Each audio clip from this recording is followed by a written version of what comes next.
So you wanna go hard? So you wanna be the greatest? Your life is a fantasy, and it's all for the taking. Cause this time is now, and I gotta get it. I'm a beast, I'm a freak when it comes to winning. Eyes on the prize like a television. Hey, it's Josh Jacobs, and you're listening to Fantasy Football Counselor. Welcome to the show, everybody. Joseph Robert, the Fantasy Football Counselor, online here today with Tim, a.k.a. the Bald Guy. Yee! Hi, everybody. He's waving. He's excited. I'm super excited. He's ready to roll. We're talking wide receiver must-haves with Tim, the Bald Guy. Big show. Yesterday, we did running back must-haves with the other bald guy, Tom Campanello. I know. You guys got to get on the same team together, you know? Yeah, have a three-way with us. Not in the bad way. Whoa. All right, let's move on here. All right, so Tim, before we get into that, let's talk about 16 rounds, guys. There's a link here below, the first ever and only video training. Listen, fantasy football will be here before we know it. We're almost in fantasy season now. I'm fantasy season all season, but when July 1st hits, that's it. I mean, that's the takeoff line fully. Yeah. Hit another gear, baby.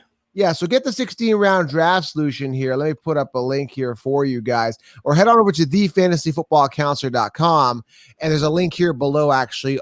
It's a pinned comment as well. I pin it for you. And also, Tim, very big news. We're actually creating a network. The takeover is imminent. We've got all the top NFL page YouTubers, all the top influencers, all in one spot. Fan-to-Fan website is launching. It's going to have a feed with everybody's YouTube videos all in one spot. It's going to be really interactive with players and fans. This is the real deal, okay? Especially with you guys fans. We're going to put you guys in the front. More on that to come. But you need to follow our Twitch channel, FTFN on Twitch. It's very, very important, guys. There's also a link here below under the pinned comment for 16 rounds in the comments. Guys, you gotta follow, Fan-to-Fan Network on Instagram as well. This is the future of fantasy and sports analysis. I'm excited, Tim. Yeah, what I've said before is you and I mainly focus on fantasy football. You especially don't really care much about, I don't care if it's good for the game. I care if it's good for my fantasy team. So these guys are team ambassadors. These guys are that are big fans of the Bills, the Cowboys, the Seahawks. It doesn't matter. And they focus only on their team and real news, real things concerning the team, which will help you in fantasy. So you got to decipher through all that. But this is what it's all about. Just bringing you fans who really know their stuff, giving you the details. All right. So, guys, Fan-to-Fan Network, FTFN on Twitch, very important, and get 16 rounds at thefantasyfootballcounselor.com. All right, let's talk about wide receiver must-haves, Tim. Now, before we get into this disclaimer, I'm actually not too crazy on a lot of wide receivers early on because a lot of the guys that you must have are typically, when you think of must-haves, you think of them in the earlier rounds. Now, there is some later round must-haves, which I'll talk about, some fantasy football wide receiver sleepers, and you need to target these guys on your roster. I explain all this in the 16-round draft session, but today Tim's got a list of some wide receivers he must have and some wide receivers I must have. But I want, again, the disclaimer is I suggest go robust RB. Now, Tim, one thing I did find, though, even if you want I try to get a nice tier 2 wide receiver because I'm going robust RB. I go first 3 rounds running back.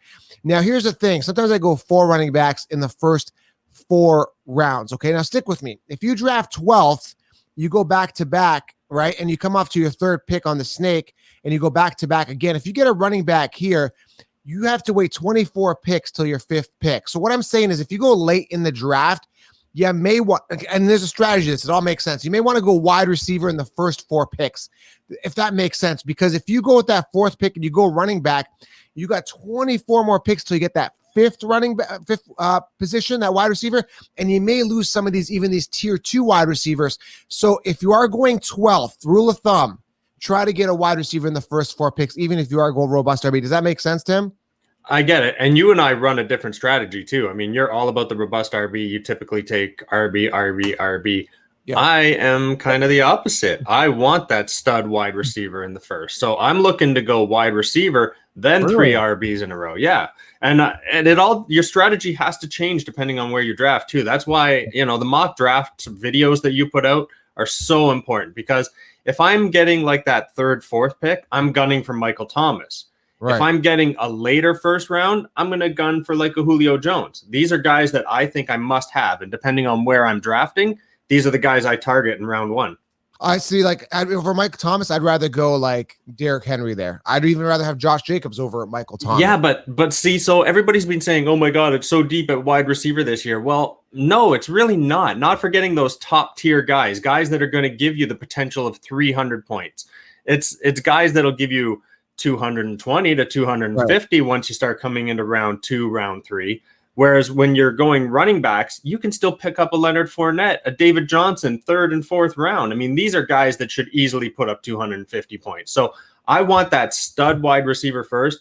Then I'm going to go RB heavy. That is a very interesting point because this is an amazing year for value at running back to some degree up into the 4th round. So you could technically go Michael Thomas, and let's just say you get another wide receiver. If I can get Eckler in 2, I'm happy. I don't care about him. Well, let's just say you go. Let's just say you get, because I see Hopkins falling to 2nd, sometimes Julio. But let's just imagine this: you go Michael Tom. No, let's just say you go later. Let's just say you go Adams and you go Hopkins or something like that.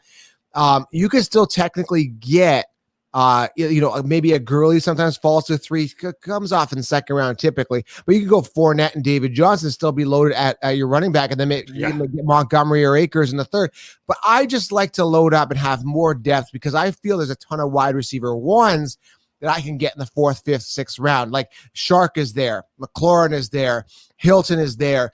All of these guys could technically surpass maybe even a Julio. You never know. They could get the ball. I know it's a bit of a stretch, but you never know. I mean, we saw, Odell Beckham was the guy that was drafted in the 1st round 3 years in a row, busted, right? We saw Devontae Adams last year get hurt, and he busted as a 1st round pick. So you never know, man. Some of these guys that are wide receiver ones on their teams, the T.Y. Hiltons of the world, could really emerge, Yeah, you're right. You never know. There's always a risk. But yeah, to me, guys that have been really consistent and steady, like a Michael Thomas, like a Julio Jones, these are guys that I love and I want them any chance I can get them, but at the right place. Well, again, my thought process on the robust RB strategy is that there's only a handful of those running backs in the minimal committees. I just don't ever want to end up with a guy on my team that's going to be sharing. Like, for example, Melvin Gordon, I don't feel comfortable. Lindsey's there. He's going to, even Nick Chubb at the end of the 1st round. Kareem Hunt is there. I like that full, true workhorse running back, and I load up on them as early as possible. Yeah. All right, let's talk about it. Well, who's your first? So obviously, it's Michael Thomas. If I'm getting one of those early 1st round picks, I'm looking for Michael Thomas. And why not? I mean, since coming into the league, this guy has been just ripping it, and you don't see that a lot in wide receivers. So even when he came in his rookie year, he dominated. What did he have? 255 points in his rookie year. Right. Not a lot of wide receivers come in and put up those kind of numbers. Then he had 258 in his 2nd year, then a 315, then a 374. Like, he's just been killing it, and I am so happy to have him. He's consistent. He's gold, man. He truly is as a wide receiver. But you got to watch out because in the first 6 picks, I'm getting a running back. Now, maybe Michael Thomas, 7th, 8th pick, but I still like Jacobs over him, who comes off after him typically based on ADP in the draft. Now, one thing I want you to note, he did have a pinnacle year. So if you even go back to 2016, he finished 7th amongst wide receivers, okay? So he's not a top 3 finisher back in 2017, right? He finished, where did he finish there? Yeah, but that's only his 2nd year in the league, man. 2nd year in the league and finishing 2nd or 7th, you said. 2017, he finished 6th. So still, again, not a top 3 receiver. 2018, right? Still, yet again, finished 6th, not a top 3 receiver. For 3 years in his career, he had never finished a top 2, top 3 guy. Had a pinnacle year last year. Had 180? Like, I haven't seen a receiver have 185 targets. That's unheard of almost, right? In the past 5-6 years, like 185 targets. I'm going back here. Like, I'm going back 2018 now. I mean, if you look at the top target getter back in 2018, it was a Julio Jones at 170, right? You go back to 2017, right? The top target getter there was DeAndre Hopkins at 174, and that was a phenomenal year with 309 PPR fantasy points. So 185 targets, it's so hard to come by. He's not going to have the same type of season. I see him falling out of the top 5 potentially. I'm okay with him losing a little bit. I don't think he's falling out of the top 5. Nothing's changed on that team to make me think that he's not going to get relatively close to the same targets, even if he just gets the 150 targets. He's just a machine. He's gold, man. We're not paying attention to the politics and the drama between. I don't care. I don't care. When it comes down to it, it's all business, man. They'll put that crap aside. Well, I hope so, man. If you guys are a Michael Thomas owner. Yeah, guys, leave your questions below. I'll try to get to as many as I can possibly here on YouTube. So Michael Thomas, again, I'm not too rich for my blood. I'm staying away. Don't trust him. Yeah, you're going to take your chances on a guy that might be a wide receiver 1, but on a much lesser team. I'm super happy with a Michael Thomas early in round 1. I'll give you a wide receiver I like. It's a must-have for me, and it's Kenny Golladay. I got to talk about this guy. I love the upside. I love the ceiling, and I understand the distribution between him and Marvin Jones was pretty equal, but understand, guys, Stafford was out for pretty much the entire season last year, but Kenny Golladay still finished top 9, even though he had a bunch of quarterbacks thrown to him, not named Matt Stafford. 116 targets. That's definitely going to go up. He had 11 touchdowns. That's pretty good already. 1,190 yards. Not bad as well. Finished 9th again in PPR amongst wide receivers. I like him. I like the upside, and I can get him 3rd round, typically, or end of 2nd. That's good value for technically a wide receiver 1 with a healthy Matt Stafford. I'm excited. I love Mini Megatron. He's got some upside for me. I feel confident with him. I feel secure. But mind you, I was a little annoyed with him last year owning him, even though he did well, and I got him for great value in the 4th round. I was suggesting, this is another guy I was suggesting in 60 rounds. Don't get Odell 1st round. Get Kenny Golladay. Sure enough, Kenny Golladay outperformed him. If you guys got 16 rounds last year, you guys know. But again, when you're looking at Kenny Golladay, Marvin Jones is going to be there as a bit of a pest. But hey, man, there's got to be some targets. There's got to be other receivers. I still think Golladay is far superior athlete to Marvin Jones. So I like him. Tim, what are your thoughts on him? Yeah, I agree. I just don't know if he's going to match those TD numbers, and that really kind of helped boost him a little bit. Let's say that even drops to 8, though. That's not a huge decrease in points. It's right. 24 points off if he gets 8 TDs. That's fine. It's good. And if you can grab him in the 3rd, you're right. That is a very good value. It is pretty good. I think his targets and volume go up as well. And I think, again, a lot of that was, hurting because a lot of these other quarterbacks that came in, whoever was it Driscoll or whoever these backups were, I can't even remember right now. They came in and they were just feeding it to anybody. And Marvin Jones was a beneficiary in the red zone. I just think maybe Stafford has that rapport with him. And I really think that, he takes a step up this year. I think this could be a boom year for Kenny Golladay. I think it's going to be there. Yeah, Jeff Driscoll came in. And David Blau came in, I think, a couple of games as well. That's the guy I was thinking about, David Blau. Every time someone says that, I think Mr. Plow from The Simpsons. That name again, it's David Blau. David Blau. It sounds like you're throwing up when you say it. All right. People are going to be in the comments. Why are you making fun of people, Joe? That's not nice. I don't care. Relax. Enjoy it. People get fluffed up and upset too easily. Yeah. These days. Why are you making fun of these names? We're not pronouncing it. Even though another guy, I don't think he was being like funny about it. But Jano, it's Janu Smith. I pronounce it Jano Smith, but it is Janu. And he's like, you're pronouncing it wrong. I think he was joking. But yeah. It's en français, huh? You say it's the French way. All right, Tim, let's move on with another wide receiver must-have. Do you got one for me? Of course I do. I've already kind of mentioned him as well. So if I'm picking late 1st round, I am looking for Mr. Julio Jones. Of course, I've always got to watch who's available, but really right now I am looking for that wide receiver in 1. Julio Jones, if I'm making a late 1st round pick. Why not? Consistent as they come. Yes, last year he was a little bit up and down during the weeks, but in year long, this guy is gold as well. He gets targeted all the time. He gets lots of targets, lots of yards, lots and lots of yards. And then the TDs are normally kind of average, which sort of pisses me off. He never gets a really high number of touchdowns, but I'm all in on Julio, man. I took him last year fairly early too. I love the consistency. Yeah, solid, consistent every single year, and him and Ridley are just going to go off. This is the representing the Falcons. I in no way am a Falcons fan, but I happen to wear Falcons memorabilia because I'm a Matt Ryan Julio fan. I do like Julio. If I am, going late 1st round, I'll get him. Or I could just get Calvin Ridley. I think Calvin Ridley has a good year as well. I don't have to invest a 1st round pick on him. He's coming off rounds, 3 to 5, depending on your league. Again, this varies if you're in a 14 or 10 person league. It depends, right? Now, obviously, they're going to slide down a little bit lower, to 5th round if you're in a 10 person league. But yeah, I like Ridley in around the 4th, 5th round. So, dude, I tell you, if I could get Thomas in the 1st, then 3 good running backs, and then I could come back and still grab Ridley. Oh my God, I'm so happy. Yeah. I'd be a fat kid in a candy store. Definitely. I'd be a pig rolling in, that's how happy I'd be. In mud. Yes. All right, so let's okay, so we got a couple other ones there. I mean, I love Julio. He's solid, consistent. He's a must-have if you're drafting late first round. But again, I'm going robust RB, so this is a very hard episode for me to do. I know you're sitting there, you're like biting your tongue probably. Tim, what do you not listen to me? Yeah, well, let me give you a sleeper, a mid-round guy that you can get that is a bit of a sleeper, but I like him. Not even mid-round. You could probably get him a little bit even later right now. The guy I'm talking about, great value. Like I'm talking maybe around 6 to 8. And I'm talking Deontay Johnson. I love him. I mean, the upside is there. I think he's going to be the wide receiver 2 one way or another, whether Chase Claypool emerges or not. James Washington, I'm not really sold on. Juju, I mean, can he handle the double coverage? If not, Deontay should be the guy. I heard he was training with Ben exclusively as well on the side here, working together. So Deontay's a guy I see could really emerge. Claypool, he's another guy that got, acquired by the Steelers relatively early in the draft. I think second pick by the Steelers. They love him. They love Claypool, big body receiver. So I imagine Deontay and Claypool on the outside, Juju on the slot. But I mean, what you can really do technically is because Big Ben throws a lot, any wide receiver from him could really thrive technically if he's going to be high on the depth chart.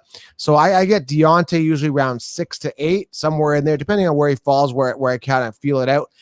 Let's say round 7 on average, and then you can get Claypool later. Now you've technically got the wide receiver 1 or wide receiver 2 potentially on the Steelers, because I don't think I'm sold on Juju yet this year. I'm not. I don't know if I am.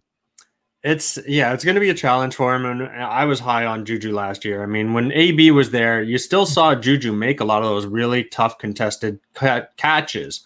Last year, was it just the fact that Big Ben wasn't there? Was it Juju having an off year? Was it a combination of everything, right? So I still think right now you might be getting a value in Juju. He still should put up some really big numbers, but man, I can understand why people would hesitate and kind of pull away from him.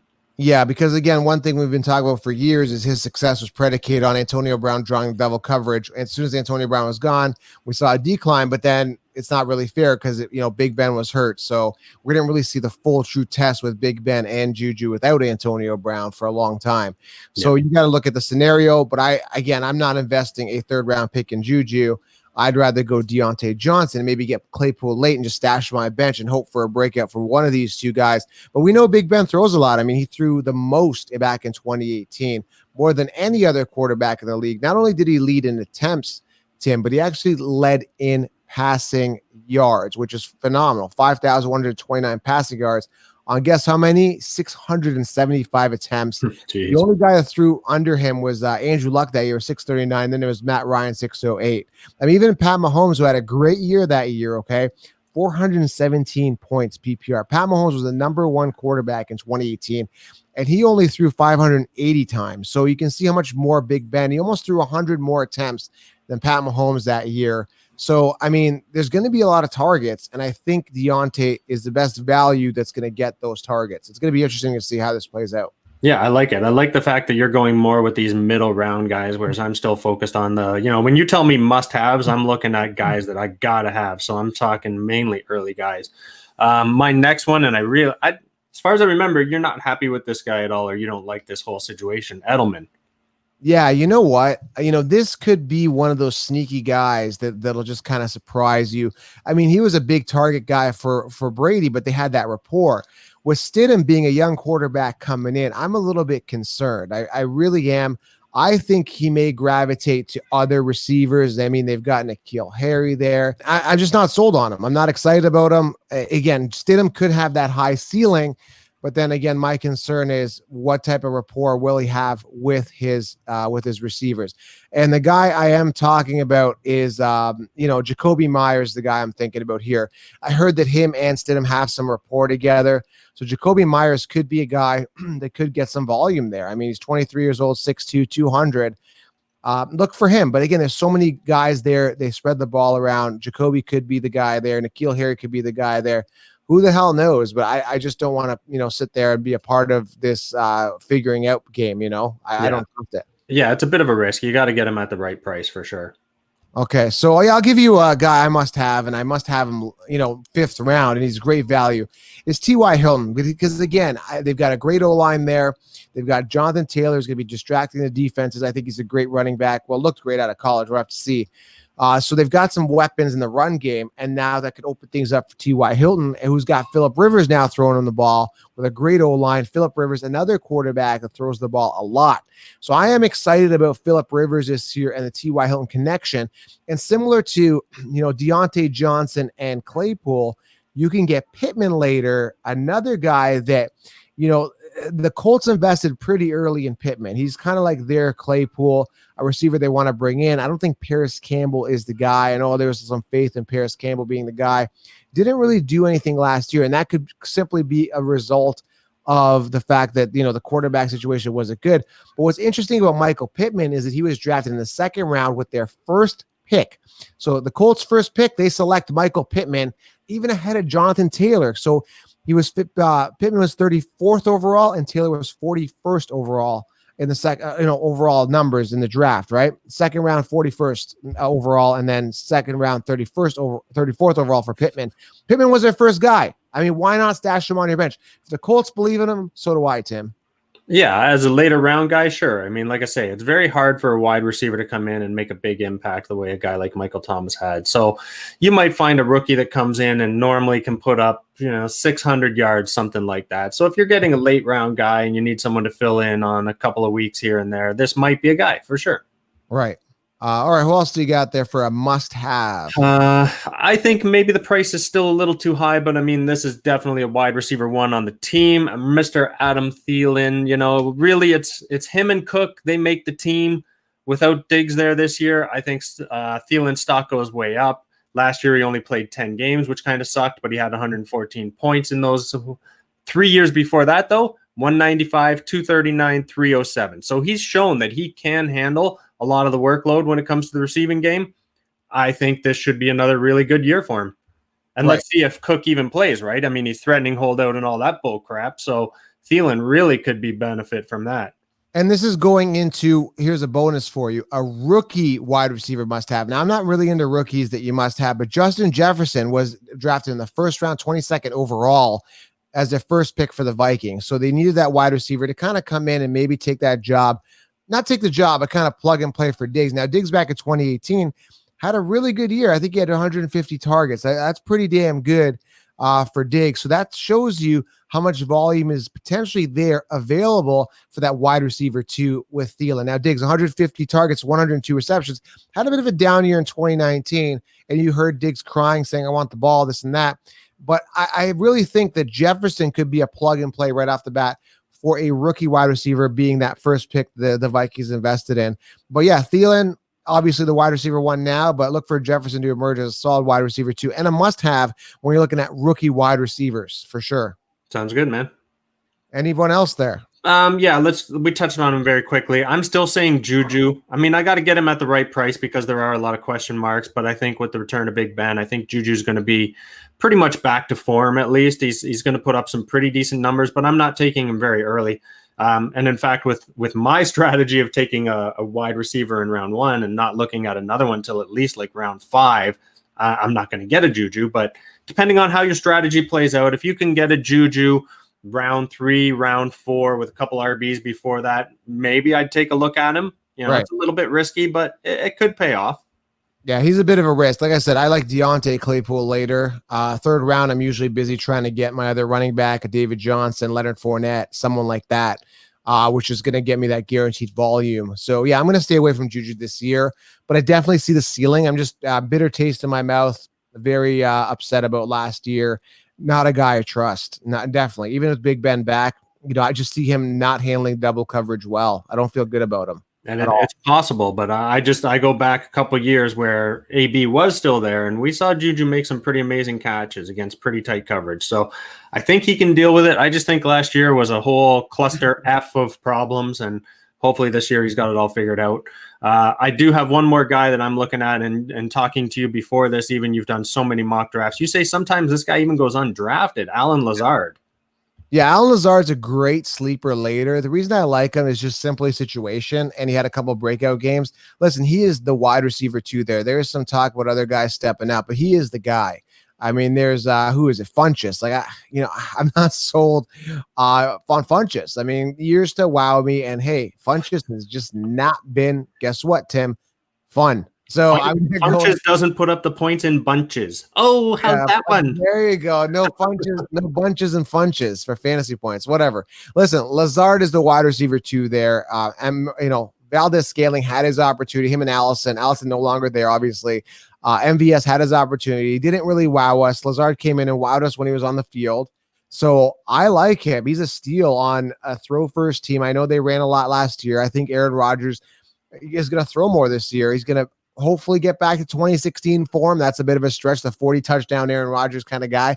It's a bit of a stretch, but I see a 35 touchdown type of year with Adams healthy and Lazard, another beneficiary there. I think that they're going to throw more, and I think Lazard is going to be that guy that's going to come out and have a come out party. Yeah, I'm thinking Lazard should end up somewhere around the 800 yards, maybe 4 or 5 TDs, So if you can get a super late pick on that, that's gold. I have a man crush, Tim. I have this guy here I'm thinking about as a must-have because I think he's good value. And I like Dwayne The Rock Johnson. Him too, but we're not talking football here. We're just talking, oh boy. Yeah. We're not talking about the dreamy guys. We're talking about all right. So listen, this guy is just so appealing to me. I don't know what it is about him. I like the value, and you can get him in like the 4th, 5th round sometimes. And I just like the opportunity. The guy I'm talking about here, he's a bit of a sneaky guy that you can get as your wide receiver 1 that could put up a lot of points, is DJ Shark. I think Minshew takes a step up this year. I think that, the Jacksonville Jaguars believe in him. There really isn't a wide receiver there that's really going to affect, Shark. I think Shark is the main guy there, and he's 23rd right now, sitting 23rd in PPR on the Concheapsis rankings. So right now, they've got, who do they got ahead of him here? I'm trying to take a look here. He's great value. They've got Tyler Lockett ahead of him. They've got, guys like Keenan Allen, which I don't really trust. Robert Woods, who's the wide receiver 2. There's a ton of wide receiver 2s that are sitting ahead of him. I like him. I like the value because if you got Godwins and Evans, they're both in the top 10 on the Concheapsis. Only one of them is going to finish top 10 because we know Brady gravitates to one guy. I love Shark. I just think he's going to get the volume. Now, if you look at last year, Tim, 118 targets, 73 receptions, over 1,000 yards, 1,008 receiving yards, 8 touchdowns. I think there's no way but up for this guy finishing 17th? Where did he finish? 17th in PPR rankings amongst wide receivers. Look for the ceiling for this guy. I like him, Tim. I don't know what it is, man. Something's calling me. Shark is calling me. Good call, man. The targets are good. So a few more touchdowns, a few more targets, better hands. That's not a great ratio. You said 117 and caught 80? 118.73, I believe it was, for receptions. 118.73. Yeah. That's not great. It's probably in that mid 60% range. So it's good, but I'd like to see a little more sure-handed. And the points will be right there. So yeah, if you can pick him up in that 4, 5, 6 area, good pickup. He's primed. He is primed for a good season. He's not a small dude. He's 6'4", 198, going into his 3rd season, coming off a little mini breakout season last year. Again, technically the wide receiver 1. I'm excited. And he finds the red zone, got good hands. I'm pumped about this guy. I love the volume, and I'm going to try to get him in my leagues as my wide receiver 2, 3 if I can. Nice. All right, man. Anything else here? That's it for me, man. We covered a lot. We gave you a lot of good names. Pittman, Claypool, Jefferson, if you're looking at wide receivers, a couple sleepers there. Give you some solid guys are in the early rounds, avoiding those Odell Beckhams, obviously. Although I want to make a point here. I think Odell has a better year this year. He is due. He is due. If he stays healthy, he's got to do better than he has the past couple of years, even though I'm not a fan. That's like a compliment coming from you. I know. Well, he's due. It's one of those things like what goes up must come down. Well, he's been down for so long. He's got to come up sooner or later. Got to go up. If not, he's really 3 years in a row he's busted. If you go 4 years in a row, I don't want to hear any type. There shouldn't be. There's still hype videos of Odell doing catches on the sideline and practice. They're still hyping him up like he's this ultra elite receiver. He's not. He's so overrated. And they always say, oh, it's the quarterback. The quarterback. Look at Hopkins. Hopkins had some crappy quarterbacks. He still performed, right? So I'm just sick of these excuses. I hate excuses. Man. I think of a golf analogy. It's drive for show, putt for dough. Well, yeah. When it comes to, I just blanked on his name. When it comes to Beckham, when it comes to Beckham, he's all about the drive for show. He's not worried about the short game. He's in there. He's flashy. He likes to be in the limelight when he's away from football even. It's time to put up or shut up. That's it. You got to get it done. So that's it, guys. Those are some wide receiver must-haves for you for 2020 fantasy football. Your must-own wide receivers. Get them at good value. And get the 16-round draft solution, guys. That is the game changer at thefantasyfootballcounselor.com. 16 rounds. And of course, leave those comments below. I'll get to as many as I possibly can. Well, thanks, Tim, for being here as usual, man. And we are out, guys. Subscribe and leave a thumbs up. We'll talk soon. Have a good one, everybody.